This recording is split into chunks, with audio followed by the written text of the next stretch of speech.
When did you realize the person everyone warned you about was trying to protect you? So I ignored the warnings, but then discovered his dark secret and realized he was saving me. When did you realize the person everyone warned you about was actually trying to protect you, and that your entire community had become the villains in a story about the man they'd wrongly branded as a monster? I was 12 when Marcus moved in next door, and within hours our neighborhood buzzed with whispers that would destroy an innocent man's life while enabling real evil to flourish right under our noses. The whole neighborhood transformed into something that would haunt me for the rest of my life, each retelling adding new details while stripping away context, until Marcus Torres became a mythical predator rather than a human being with a story none of us bothered to learn. "That's the man from the news," Mrs. Henderson said, clutching her pearls like they could protect her from whatever evil she imagined lurking behind his quiet demeanor, her voice dripping with righteous indignation that would eventually destroy an innocent man's life. "The one who went to prison," she continued, and those words echoed through our community like a death sentence repeated by people who'd never bothered to ask what he'd actually gone to prison for, people who preferred comfortable lies to uncomfortable truths. Mom grabbed my arm that first evening as I headed outside to ride my bike, her fingers digging into my skin hard enough to leave marks that would still be there the next morning like physical evidence of our family's participation in what was about to become systematic persecution of someone whose only crime was trying to protect children like me. Her grip was desperate, frantic, the kind of hold that comes from genuine terror mixed with ignorance. "Stay away from that house," she said, her voice sharp with a fear I'd never heard before, the kind of primal terror that bypasses logic and goes straight to mob mentality. "That man is dangerous," she declared with the absolute certainty of someone who'd never examined the evidence, never questioned the source, never considered that sometimes the most dangerous people are the ones everyone trusts. "He hurt children," she added, and I would later learn the bitter irony of those words. How the man she accused of hurting children had actually sacrificed everything to protect them from monsters our community was too blind to see. I wanted to ask how she knew, what exactly he'd done, why someone dangerous would be allowed to live in our neighborhood, but the look in her eyes stopped me cold. It was the same expression I'd seen in historical documentaries about lynch mobs and witch trials, the look of people who'd already decided someone's guilt and weren't interested in evidence that might contradict their comfortable narrative. This wasn't up for discussion, and questioning it would only mark me as a sympathizer to someone our community had already condemned without trial. For weeks, I watched Marcus through my bedroom window, studying the man everyone insisted was a threat to my safety while seeing behaviors that contradicted everything I was being told. He kept to himself with an almost obsessive dedication, tending a small garden that was actually quite beautiful despite being ignored by everyone who passed it, creating something nurturing and peaceful in a neighborhood that had branded him as destructive and evil. Tomatoes and sunflowers grew in neat rows with little handwritten labels stuck into the soil, each plant carefully maintained by hands that neighbors claimed had committed unspeakable acts against children, though none of them could specify what those acts actually were. He never made eye contact with anyone, never waved back when kids rode past, never did anything that could be construed as threatening behavior. Yet somehow his very existence had become a threat to our community's peace of mind. When children appeared on bikes, parents would immediately call them back inside, their voices sharp with panic that seemed disproportionate to the threat of a man quietly gardening in his own yard, creating an atmosphere of hysteria that made everyone complicit in his isolation. The mailman wouldn't even walk up his driveway, throwing packages from the sidewalk and hurrying away like the house itself was contaminated by whatever crimes they believed had been committed within its walls, treating Marcus like a plague carrier based on whispers and assumptions rather than facts. Mrs. Patterson from across the street started a phone tree, calling every parent whenever Marcus left his house like she was tracking the movements of an escaped convict, turning our suburban neighborhood into a surveillance state focused on one man who'd already paid his debt to society. "He's headed toward the school," she'd whisper into the receiver with the breathless urgency of someone reporting a breaking emergency, though Marcus worked nights and was simply driving to his job at the warehouse. "Better keep the kids inside today," she'd add, as if his mere presence on public streets posed some kind of immediate threat to children who were probably safer with him around than they realized. The homeowners association held an emergency meeting to discuss what they euphemistically called the situation, though I wasn't supposed to know about it because adults preferred to conduct their witch hunts away from the eyes of children who might ask uncomfortable questions about justice and due process. I heard Mom on the phone with Mrs. Chen, their voices low and worried as they discussed strategies for removing an American citizen from his legally purchased home, plotting to circumvent the legal system because it had failed to keep someone they feared away from their perfect suburban bubble. "We've contacted a lawyer," Mom said with the confidence of someone who believed law and justice were on their side, not realizing she was talking about subverting both in service of prejudice and fear. There has to be something we can do, some way to get him out of here, she continued, and the desperation in her voice revealed how thoroughly our community had committed to destroying this man's life based on incomplete information and social pressure.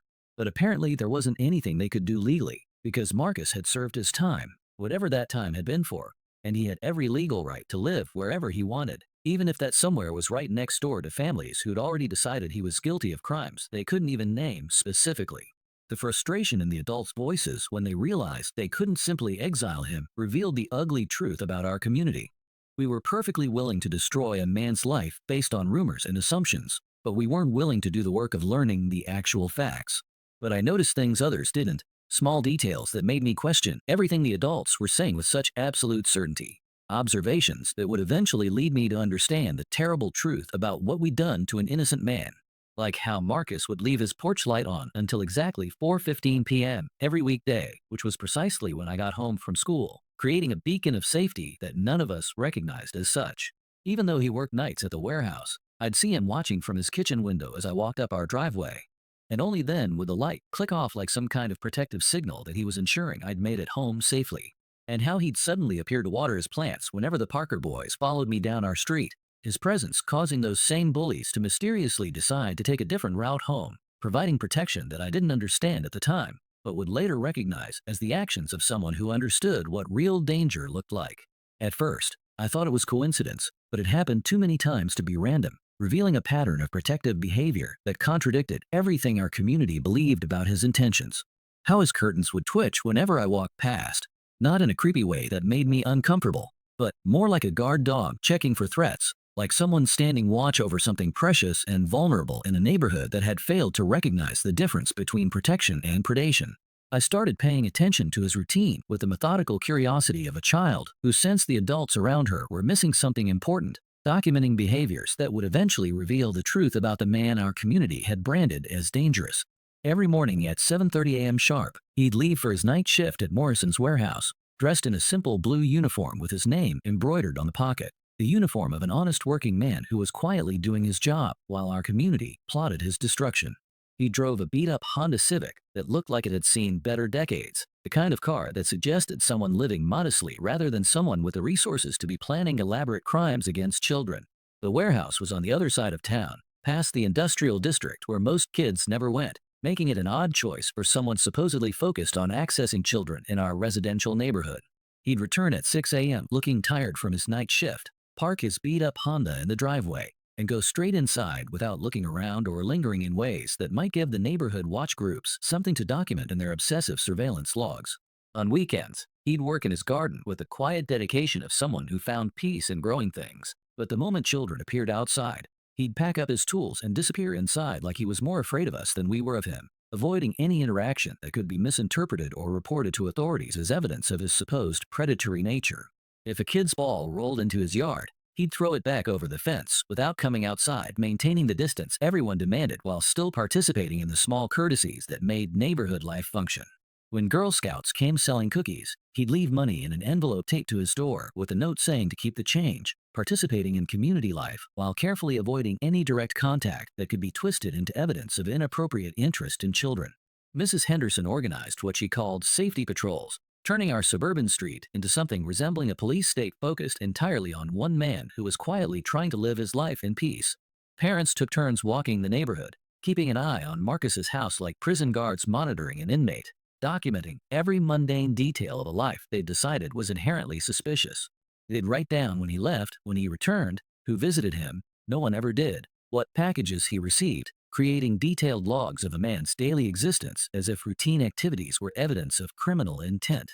"We need to document everything," she announced at the next homeowners meeting with the authority of someone who'd never considered that documentation requires actual crimes to document, in case something happens, though none of them could articulate what that something might be or why they believed it was inevitable. But what struck me even then was how hard Marcus worked to avoid giving them anything to document, how carefully he structured his life to minimize any interaction that could be misinterpreted or used against him. He never lingered outside, never spoke to neighbors unless directly addressed, and even then his responses were brief and polite, rather than defensive or angry, showing a level of grace under pressure that none of us deserved. He never played music loud enough to hear, never had parties or visitors, never did anything that could be construed as disruptive or threatening behavior, living like a monk in a neighborhood that treated him like a criminal. If he was truly a predator hunting for victims, he was the most antisocial and careful predator I'd ever heard of, which seemed to contradict everything I'd learned about how such people operated according to the educational materials Pastor Williams would later show me. One evening in October, I was walking home late from the library when three older boys cornered me behind the gas station, and suddenly all the abstract danger everyone had been warning me about became very real and immediate, though it came from exactly the opposite source everyone had prepared me for. Jake Morrison and his friends represented the kind of actual threat that existed in our neighborhood, the kind our parents should have been worried about, and instead of fixating on a man who'd never done anything more threatening than tend his vegetables with quiet dedication. "Look what we got here," Jake sneered, shoving me against the brick wall hard enough to scrape my shoulders through my jacket, his voice carrying the casual cruelty of someone who'd learned that hurting others could be entertainment without consequences. "Little bookworms all alone," he continued, and I realized with growing terror that this was exactly the kind of situation my parents had warned me about, except it was happening at the hands of kids everyone considered normal rather than the man everyone feared. Jake was the kind of kid who'd been held back twice and was already shaving in 7th grade, using his size and age advantage to terrorize younger students while teachers and parents looked the other way because he came from a good family and lived in the right neighborhood. His friends Tyler and Brett were smaller, but mean in that pack animal way that made them dangerous, feeding off each other's cruelty like hyenas around wounded prey, emboldened by the knowledge that 3 against 1 meant they could do whatever they wanted without fear of retaliation. They went through my backpack with methodical malice, laughing as my books scattered across the dirty pavement like discarded trash, destroying hours of homework and weeks of careful note-taking with the casual indifference of children who'd never been taught to value learning or respect other people's property. One of them grabbed my math homework, the assignment I'd spent 3 hours perfecting, and tore it in half with deliberate sadistic pleasure, grinning as he watched my face crumple with the realization that I'd have to explain to my teacher why my work was destroyed.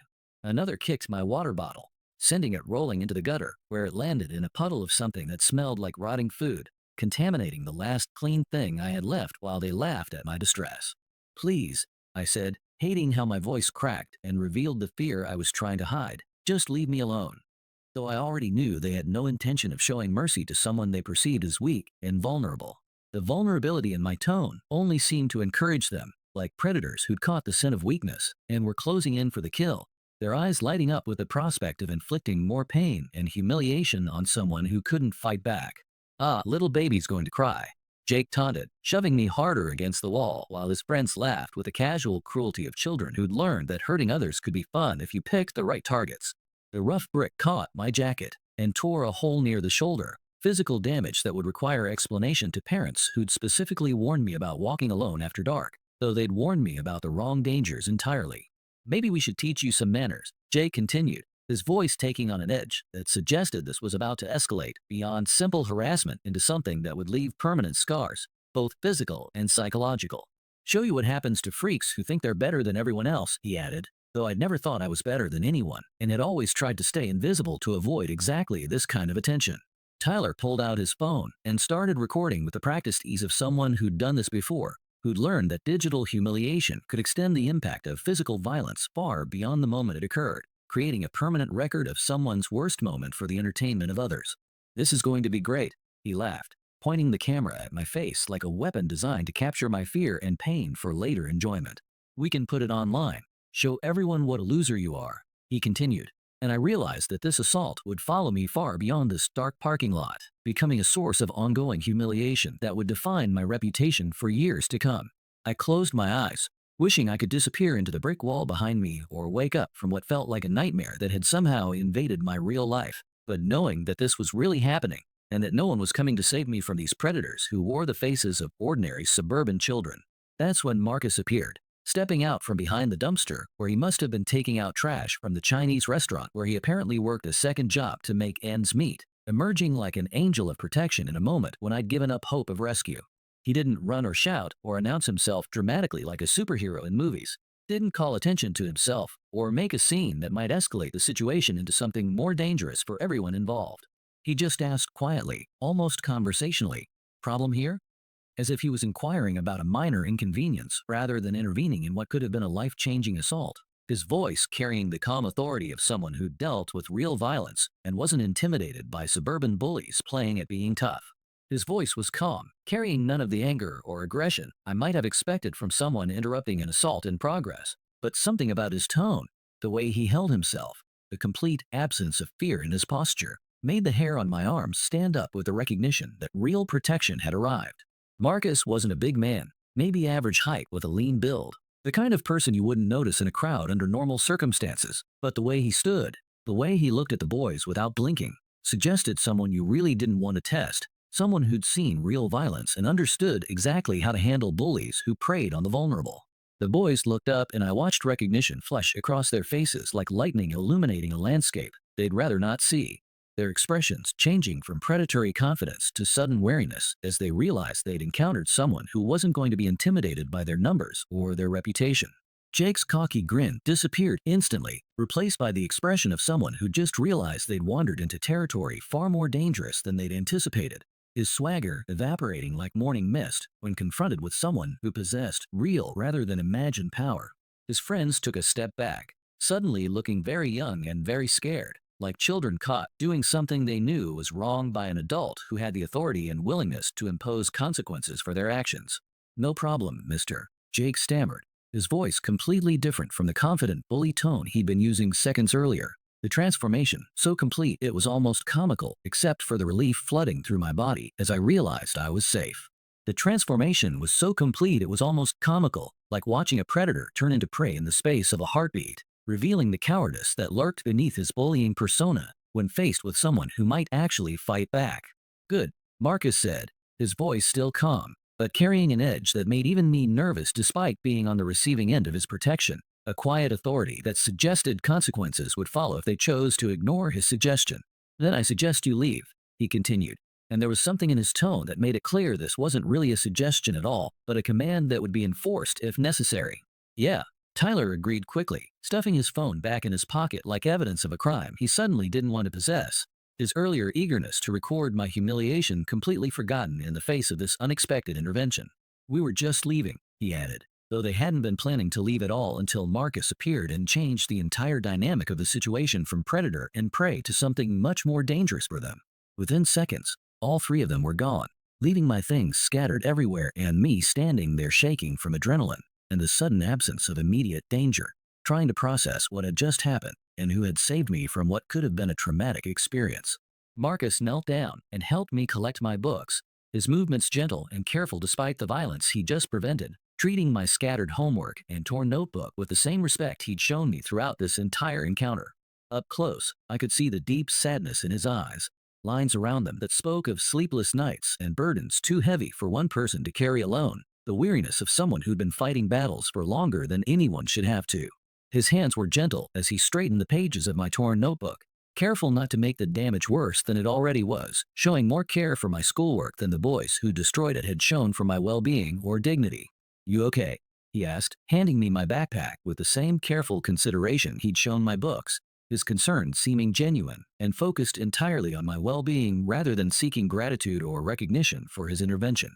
I nodded, not trusting my voice to remain steady if I tried to speak, overwhelmed by the kindness in his actions and the protective instinct he'd shown despite knowing how our community viewed him and treated him.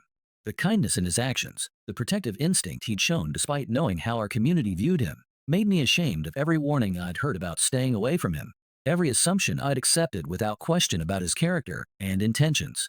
"They hurt you," he continued, his concern genuine and immediate, checking for injuries with the practiced eye of someone who understood that damage wasn't always visible on the surface, and that trauma could leave wounds that took much longer to heal than scraped knees. I shook my head, though the brick wall had scraped my shoulders, and my hands were trembling from shock. The physical damage nothing compared to what might have happened if he hadn't shown up when he did and intervened on behalf of someone he barely knew.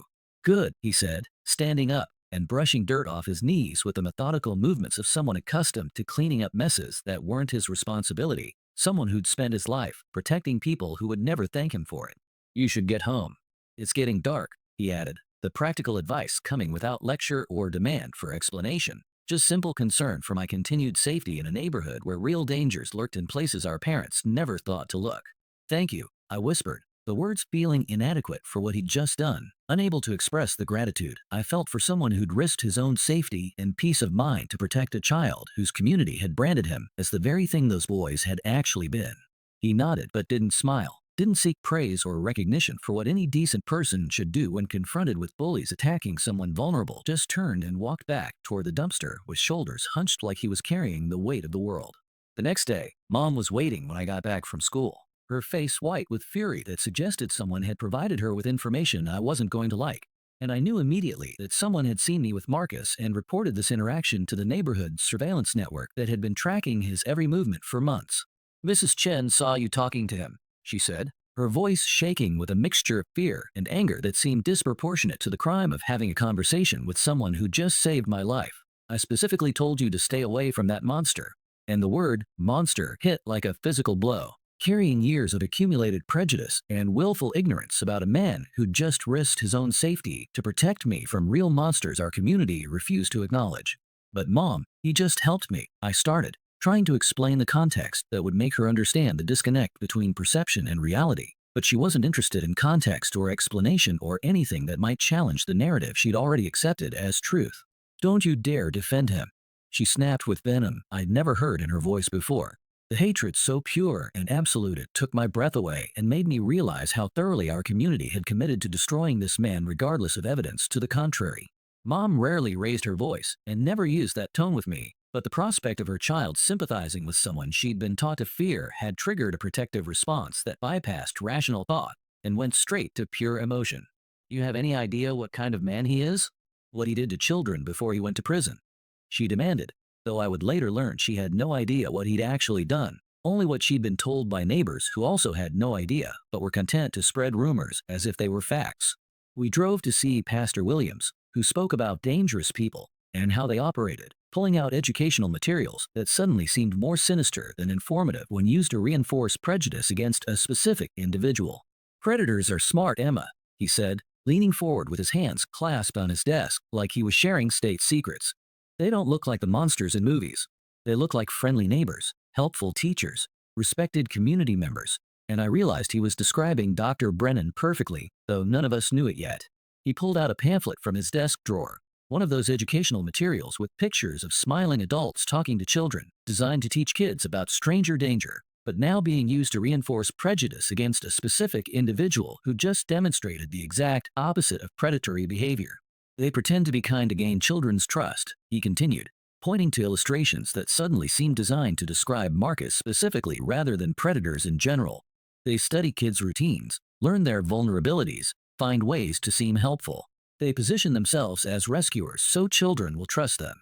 And the irony was so thick I could barely breathe as he described exactly what Dr. Brennan was doing while using it to condemn the man who was actually trying to protect us.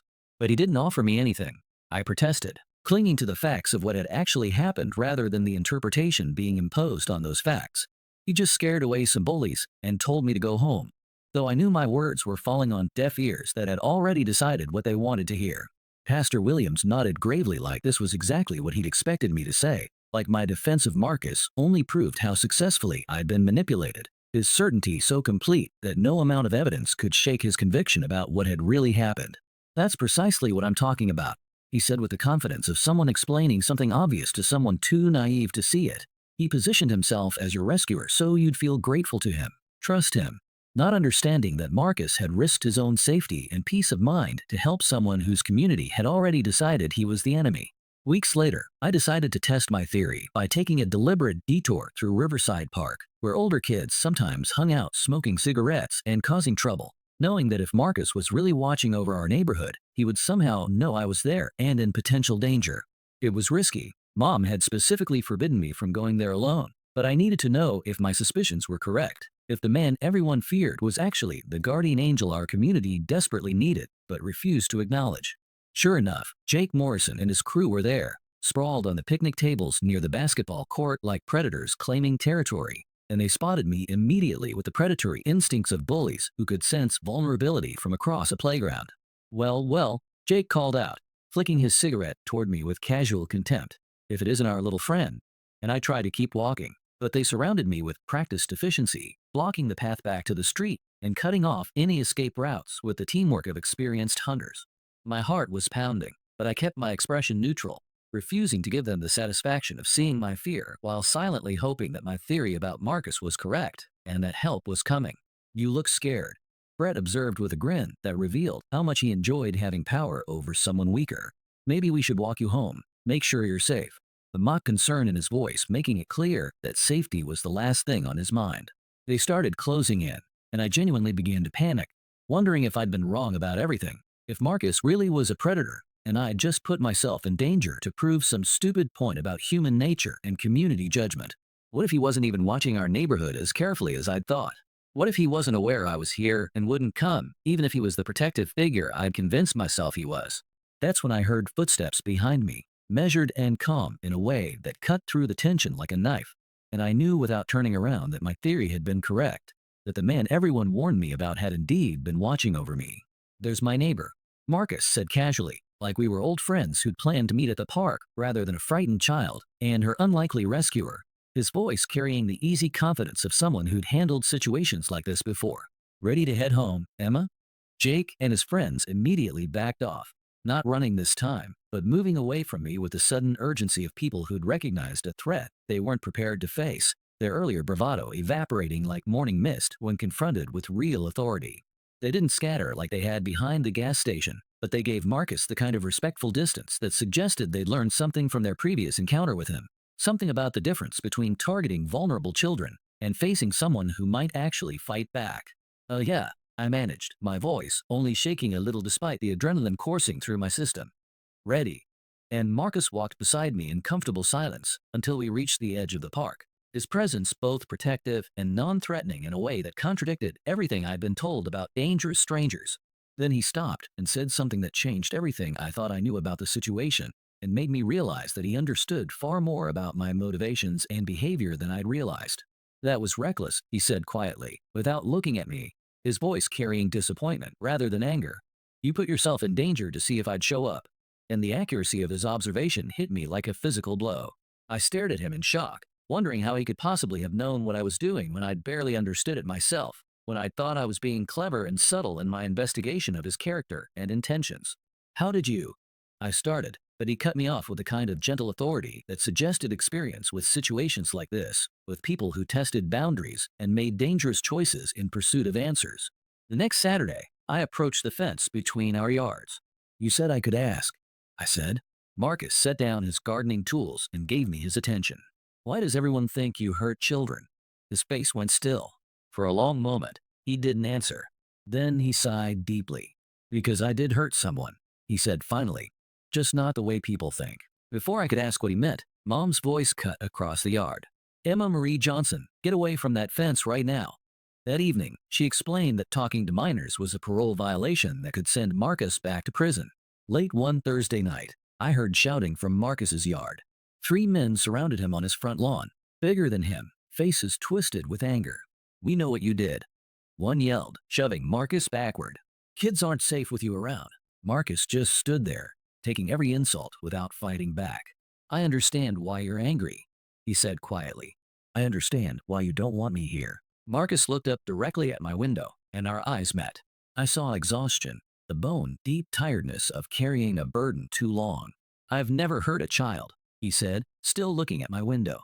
"I never would." The next morning, there was a note taped to our mailbox. Check the news archives. March 15, 2018. The real story. I waited until Mom left, then rode to the library. Mrs. Martinez helped me access the newspaper archives. There it was on page 3. Local man sentenced for assault on registered sex offender. The article wasn't about Marcus being dangerous. It was about him attacking someone else, someone who was the actual predator. Marcus had discovered that his neighbor, David Kellerman, was sexually abusing multiple children. When police failed to act on Marcus's reports, he'd confronted Kellerman directly.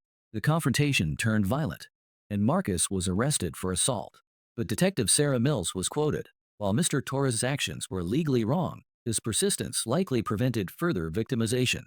Several children have come forward with allegations against Mr. Kellerman." I found follow-up articles. 17 children eventually testified about years of abuse. David Kellerman was sentenced to life in prison, while Marcus, who'd sacrificed his freedom to stop a monster, was labeled a violent criminal by everyone who only heard part of the story. When Mum read the articles, her hands trembled. "Oh my God," she whispered. "We got it all wrong. That man went to prison for trying to protect children, and we treated him like a monster." That evening, Mom walked across the yard and knocked on Marcus's door, carrying the articles. She apologized, and Marcus listened without interrupting, then gently closed the door. The next few days were chaos as the truth spread.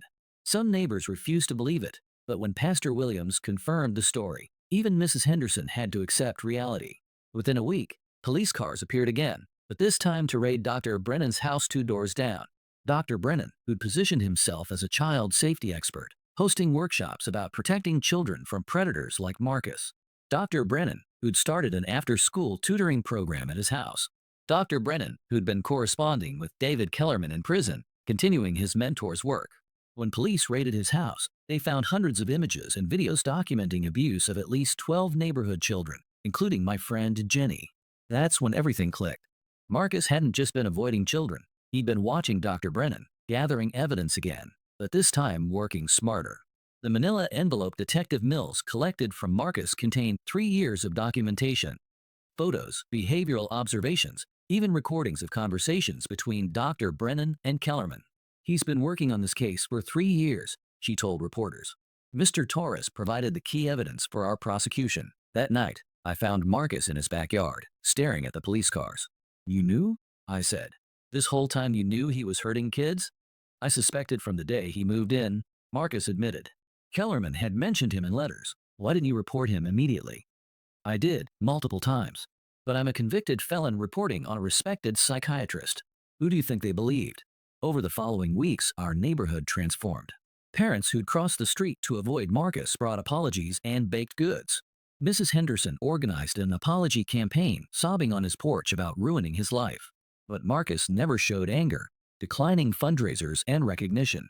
"I didn't do this for recognition," he told reporters. "I did it because children deserve to be safe." 3 months later, Marcus put his house up for sale. Not because of harassment that had stopped, but because his work was done. The day before he moved, he left me a note. "Thank you for being brave enough to look for the truth when adults had stopped trying. Keep questioning what people tell you. Most important truths often make people uncomfortable." There was a postscript. "I left something in the garden behind the sunflowers. I found a lockbox containing a bike lock key and a note. Kids should be able to ride safely." There was also a photograph. Marcus in military uniform. On the back, Afghanistan 2009. Military police. Sometimes protecting people means making sacrifices others don't understand. Dr. Brennan's house was torn down within 6 months. In its place, the city built a park with a bench bearing a plaque, "In memory of courage," for those who speak up when no one wants to listen. The karma that caught up with our community wasn't dramatic. It was the slow, crushing realization that we'd been the villains while convincing ourselves we were heroes. Mrs. Henderson never recovered from the shame and moved away. Pastor Williams resigned.